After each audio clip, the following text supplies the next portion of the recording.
Bismillahirrahmanirrahim.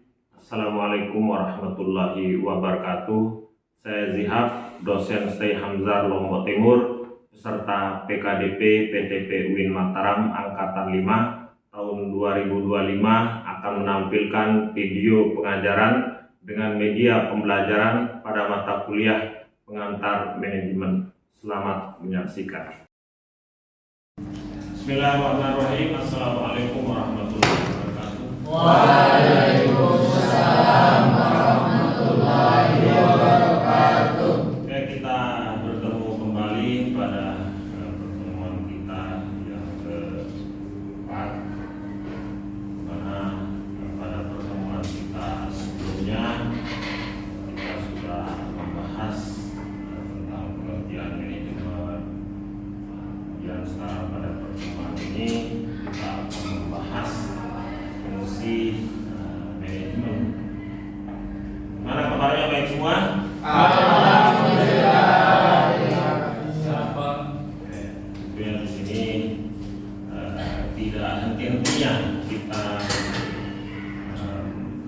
memanjatkan puja dan puji syukur kita kepada Allah Subhanahu Wa Taala karena kita sudah diberikan kesehatan sehingga proses perkuliahan ini bisa berjalan. Juga tentunya selawat serta salam aturkan kepada junjungan kita Nabi Muhammad sallallahu alaihi wasallam. Mudah-mudahan kita sebagai penerusnya tentunya meneruskan beliau, kita di sini menjadi orang-orang yang tentunya mengamalkan ajaran beliau dengan menuntut ilmu. Alhamdulillah. Yang pertama di sini bahwa selalu saya sampaikan kita ini hidup di lingkungan yang berbagai macam budaya. Budaya kita macam-macam, agama kita macam-macam. Macam-macam itu ada agama Islam, kita agama Hindu, Buddha, bahkan aliran kepercayaan. Maka bagaimana kita membuat Indonesia ini menjadi Indonesia yang tentunya jaya dengan cara hidup yang harmonis, dengan cara yang berdampingan, saling menghormati. Itu adalah tentunya untuk mengamalkan Islam yang baik itu kita harus seperti itu. Jadi silakan yang semua sampaikan juga di masyarakat, kita harus hidup berdampingan dengan cara yang harmonis. Oke, sebelum kita lanjut ke materi kita tentang fungsi manajemen, kita review sedikit tentang manajemen itu sendiri. Seperti yang pernah saya sampaikan pada pertemuan-pertemuan sebelumnya, kita membahas masalah pengantar manajemen. Sudah hafal semua ya? Sudah paham semua tentang manajemen itu sendiri? Ya. Sudah paham ya? Ya. Kira-kira ada yang mau mengangkat tangannya untuk menjelaskan sedikit tentang manajemen itu sendiri? Ada? Oke. Saya tidak menganggap pembahasan yang telah disampaikan oleh Bapak di minggu yang lalu itu, manajemen ini bisa disebutkan bahwa manajemen itu sangat penting, terutama dalam pengambilan tindakan supaya perusahaan itu tidak salah dalam pengambilan perusahaan setelah melakukan tindakan, dan di mana tindakan itu dilakukan sesuai dengan perencanaan awal serta kesepakatan yang dilakukan oleh organisasi maupun kelompok untuk membentuk sebuah pengarahan atau pengendalian program yang sesuai dengan rencana tersebut. Oke, mantap. Berikan dulu. Itu manajemen sudah luar biasa. Kalau sudah tahu pengertian manajemen, ya tinggal kita lanjut. Insya Allah pada pertemuan-pertemuan selanjutnya itu ya kita sudah memahami arti manajemen itu sendiri. sendiri kita sudah pahami. Tapi sekarang seperti tadi disampaikan untuk pengambilan keputusan nah seperti apa? Nah kita lihat ya, kita lihat fungsi manajemen. Nah ini sudah kita sampaikan juga, sudah saya sampaikan ini bapak-bapak manajemen gitu ya, apalagi yang namanya amplifier, John Terry, nah itu sudah hafal kalau di manajemennya. Kita di sini supaya nanti dalam pengambilan keputusannya itu baik, tepat dalam pengambilan keputusan ini sangat penting ya. Ini para bapak-bapak manajemen. Sekarang bagaimana di fungsi manajemennya? Kalau fungsi manajemen itu kan tidak terlepas dari, kalau kita sebut di sini biasanya itu adalah POAC. POAC.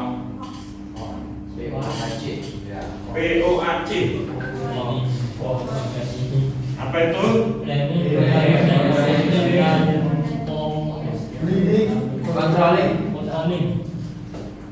Planning, organizing, actuating, controlling. Oke.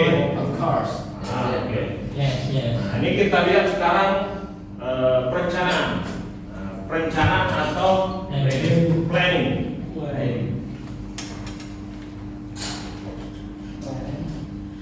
Perencanaan itu ini bisa dibaca, bisa dilihat.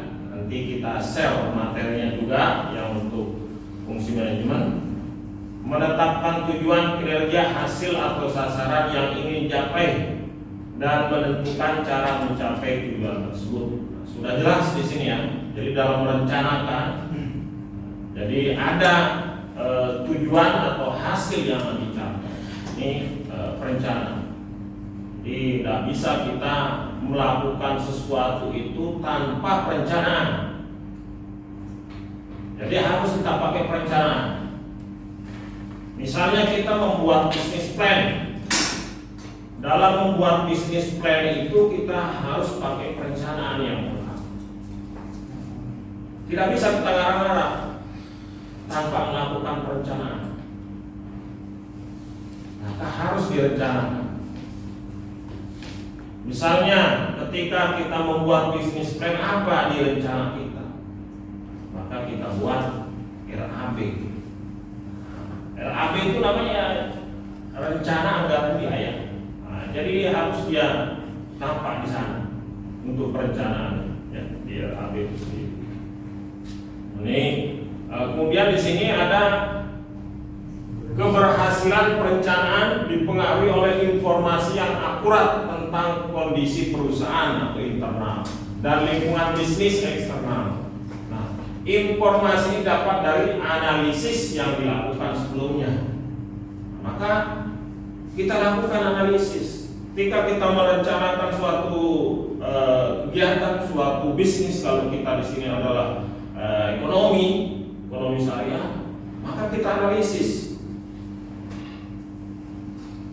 Harus kita analisis, baru bisa kita lakukan dari hasil analisis kita, itu yang kita rencanakan.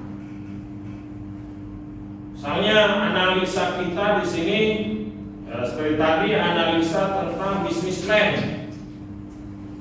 Kita analisis dulu bisnis plan seperti apa, bisnis apa yang akan kita buat, di bidang apa, baru kita bisa tentukan.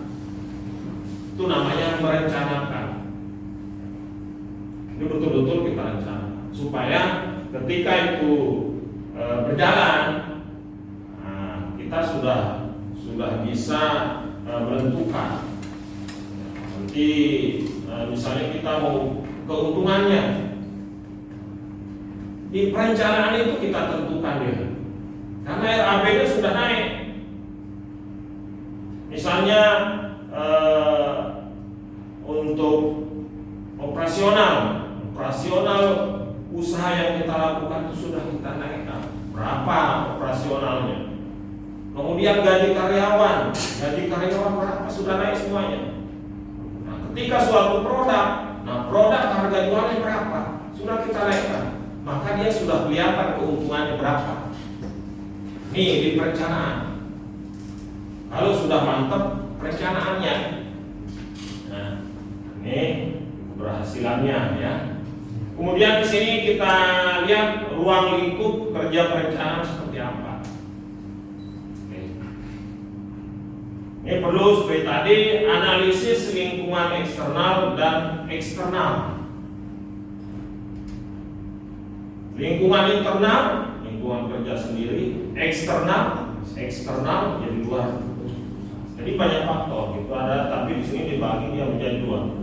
Ada lingkungan eksternal dan ada lingkungan internal. Ya. Kemudian di sini ada penetapan tujuan. Itu sudah yang pertama kita membuat suatu perencanaan itu tujuan kita harus ada. Jangan sampai kita tidak punya tujuan. Sama dengan misalnya dia tuh kemana?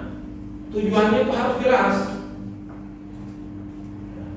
Kalau masalah misalnya dia mau cepat enggak ke tujuan itu atau enggak? Misalnya tujuannya mau ke Aikmal, nah, banyak yang kita lewati. Nah, tapi mau cepat enggak nyampe Aikmal atau enggak?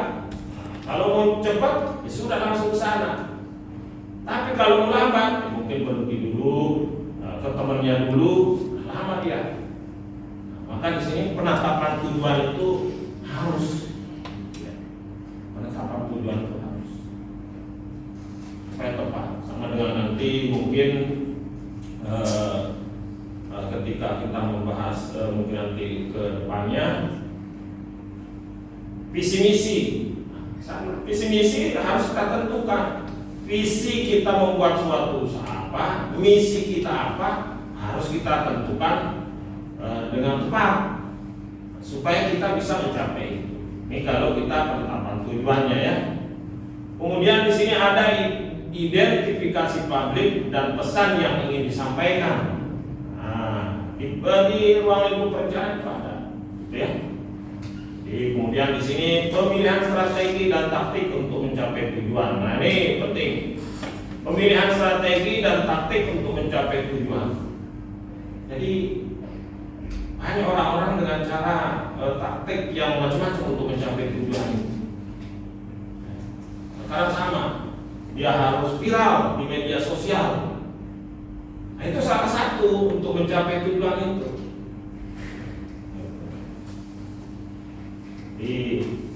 Itu strategi. Kalau di pemasaran, strategi pemasaran.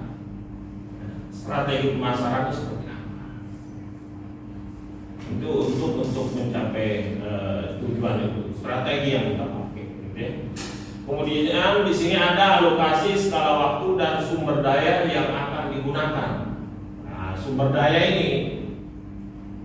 Nah, jadi untuk membuat suatu perencanaan itu kita butuh sumber daya. Sumber daya itu SDM, sumber daya manusia, sumber daya modal. Ya.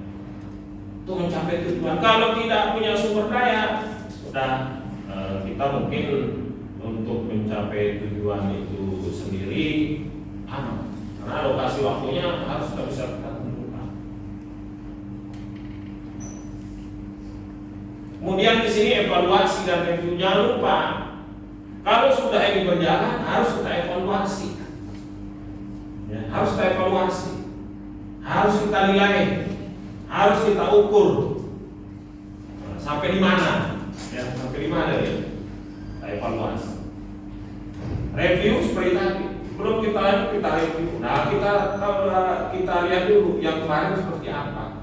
Namanya review. Sebelumnya seperti apa? Kurangnya di mana? Nah, maka harus kita evaluasi dan review. Ya. Ini kalau kita bahas mengenai ya untuk mencapai di perencanaannya. Kemudian di sini urgensinya. Nah, sebelum kita ini dulu ya, mungkin kita selesaikan mungkin nanti kalau ada yang mau bertanya. Setelah ini nanti kita berikan waktu ya untuk bertanya. Kemudian di sini ada urgensi perencanaan. perencanaan dilakukan untuk mencapai satu protective benefit yang dihasilkan dari pengurangan kemungkinan terjadinya kesalahan dalam pembuatan putusan. Ini penting ya. Jadi supaya tidak salah dalam pembuatan keputusan, maka ini perlu protective benefitnya ya. Sangat penting. Kemudian di sini ada positif benefit dalam bentuk meningkatnya sukses pencapaian tujuan organisasi. Ini kan kalau manajemen itu yang kita pimpin ya ada organisasi, lembaga, badan, kemudian ada orang yang kita pimpin. Kalau kita mungkin nanti akan menjadi manajer. Kalau menjadi manajer, mau ya? Ya. Tentu. Jadi ilmu manajemen itu harus kita kuasai. Fungsi manajemen ini harus kita hafal. Kalau mau menjadi manajer, ya. Karena tujuan kita harus begitu. Dan dalam pengambilan keputusan harus tepatnya kalau kita jadi manajer. Ini kan misalnya di sini perbankan syariah, sudah jelas jenjangnya. Kalau kita kerja di bank, sudah jelas. Mungkin boleh awalnya apakah menjadi kasir. Setelah itu berjenjang naik, misalnya jadi kepala, misalnya mungkin di sini kepala cabang, kemudian naik lagi, kan seperti itu. Ya boleh, kita misalnya dari bawah boleh. Makanya kalau kita sudah punya ilmu manajemen ini, kita dari bawah, tapi nanti kita bisa mengatur. Kan kita punya strategi, punya ilmunya, ya. Oke. Ini di perencanaan. Nah, sekarang kita lanjut sedikit dulu sebelum bertanya, supaya tidak ngantuk. Kayaknya sudah ngantuk semua nih. Hah? Ya. Sudah ngantuk ya. Sabar dulu ya. Oke, sedikit tentang manfaat perencanaan, fokus dan fleksibilitas. Kemudian di sini pengembangan koordinasi. Kemudian ada pengembangan pengendalian, efektif dan efisien. Ini manfaatnya. Sudah jelas-jelas fokus dan fleksibel. Ya. Jadi kalau kita perencanaan ini sudah kita lakukan, maka otomatis kita akan fokus. Akan fokus kalau kita sudah mantap di perencanaannya. Jadi tidak ada lagi yang misalnya sudah bisnis ini kepikiran lagi bisnis yang lain. Jadi sudah fokus, kita bisa fokus karena kita sudah punya rencana, kita sudah punya plan. Kita sudah punya plan. Ke depan kita akan seperti apa? Tujuan yang akan kita capai seperti apa? Kita sudah punya. Oke. Nah, kemudian di sini ada pengembangan koordinasi. Nah, koordinasi mungkin nanti di strukturnya. Ya, nanti ada struktur, ada struktur organisasi. Nah, mungkin nanti itu sebagai tugas kita juga. Ya. Nah, mungkin nanti tugas kalian untuk membuat sebuah struktur organisasi. Nah, ada mungkin struktur ini yang koordinasi itu nanti pada pertemuan berikutnya. Kemudian di sini ada pengembangan pengendalian. Kemudian ada efektif dan efisien itu manfaat perencanaan. Nah, ini antara lain yang mungkin kita singgung dulu. Sebelum kita lanjut sampai pengambilan keputusannya, ini sebagai fungsi manajemen itu ada planning, organizing, reporting, controlling. Oke. Nah, planning, perencanaan tadi itu, klasifikasi perencanaan. Ini fungsi manajemen. Ada yang bertanya? Kira-kira sebelum kita lanjut, oke? Ya, baik, saya akan bertanya tentang perencanaan tersebut yang di atas. Ya, apa saja sih faktor-faktor dari perencanaan tersebut? Faktor penghambatnya itu.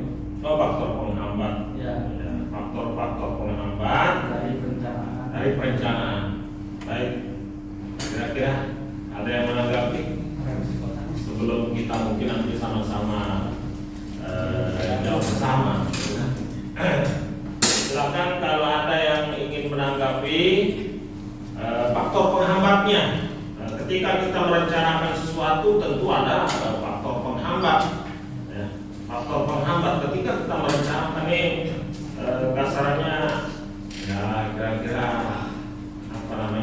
apa sih yang menyebabkan perencanaan ini tidak bisa berjalan mulus, gitu kan?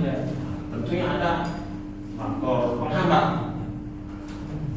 Oke, Ara kira-kira ada yang menanggapi faktor penghambatnya?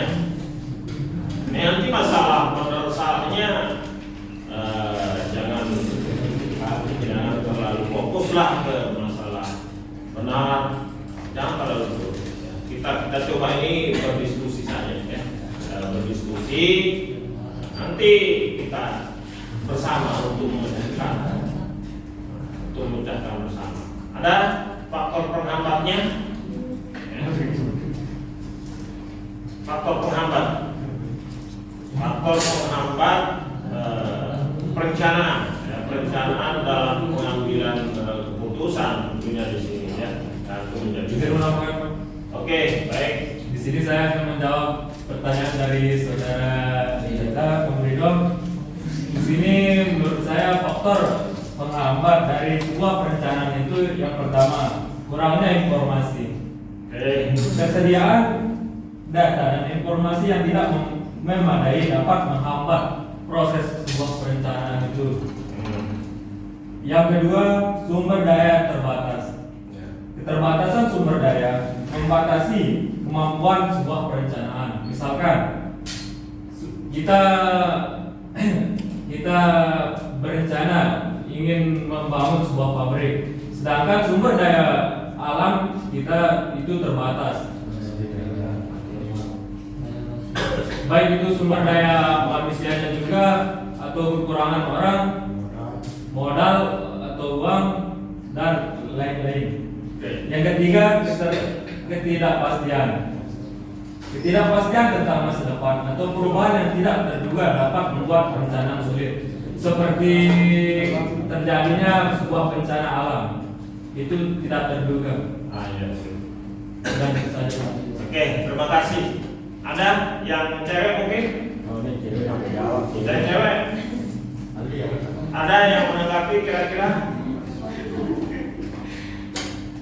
Ya, ada yang menanggapi? Oke, saya rasa itu ya bagus sekali itu ya. Jadi faktor penghambatnya dalam perencanaan seperti tadi di awal kita sampaikan di sana, salah satunya adalah SDM. Nah, SDM yang tidak qualified, gitu ya, tidak pas dalam perencanaan itu, ya bisa membuat perencanaan itu tidak bisa berjalan. Sumber daya manusia ini bisa jadi makanya kita selektif, ya. Kita selektif dalam nanti misalnya kita buka karyawan nih, dibutuhkan karyawan, nah kita selektif supaya kita mendapatkan sumber daya yang pas, supaya perencanaan kita bagus. Dan kita uji perencanaan itu, kita analisis. Misalnya dalam merencanakan sebuah bangunan, diuji dia perencanaannya, betonnya apakah bagus, besinya bagus, nah bangunan itu kokoh dan kuat, diuji dulu. Sama dengan ini, perencanaan dalam bisnis juga kita uji. Nah, tadi informasi juga, sumber informasi, nah, itu harus dibahas, ya. Nah, itu bagus, ya. Yang lain kira-kira ada lagi yang bertanya? Tidak ada?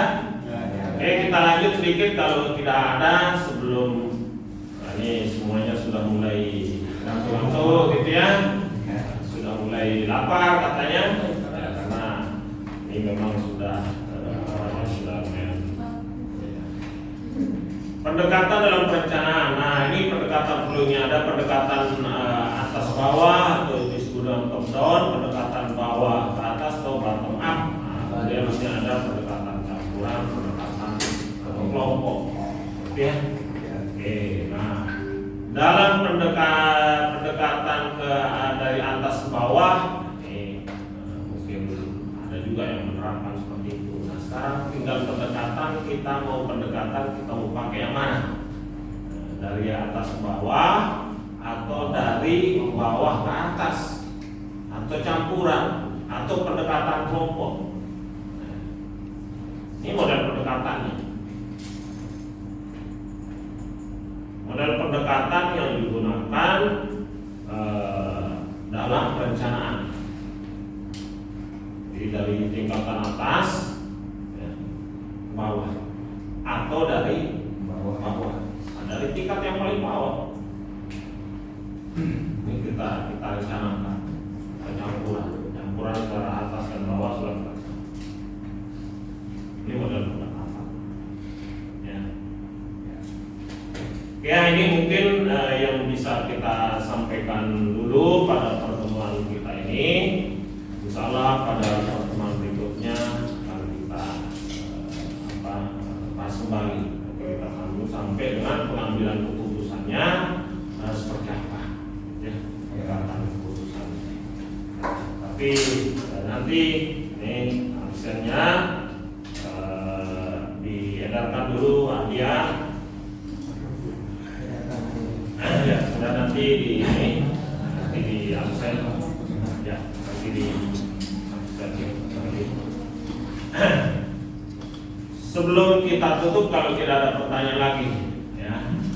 Sebelum kita tutup, saya ingin memberikan tugas, ya. Tugas yang pertama, tugasnya adalah makalah ditulis. Tugas makalah tentang pengambilan keputusan. Tugas makalah tentang pengambilan keputusan. Dan tentang pengambilan keputusan ini ya sesuai dengan struktur penulisan makalah seperti biasa. Struktur penulisan makalah seperti biasa. Kemudian minggu depan kita presentasikan. Ya, minggu depan kita presentasikan. Sudah? Oke, kalau tidak ada pertanyaan, ya, sudah dari apa yang kita diskusikan tadi, kita cukupkan di sini.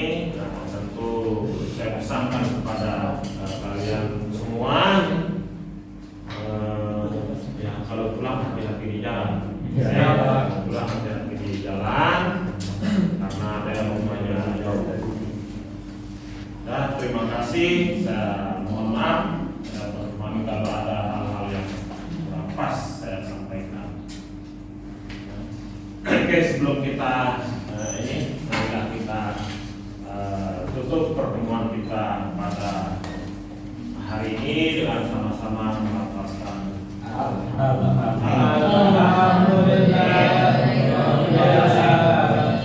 terima kasih. Ada dan lawan. Assalamualaikum warahmatullahi wabarakatuh.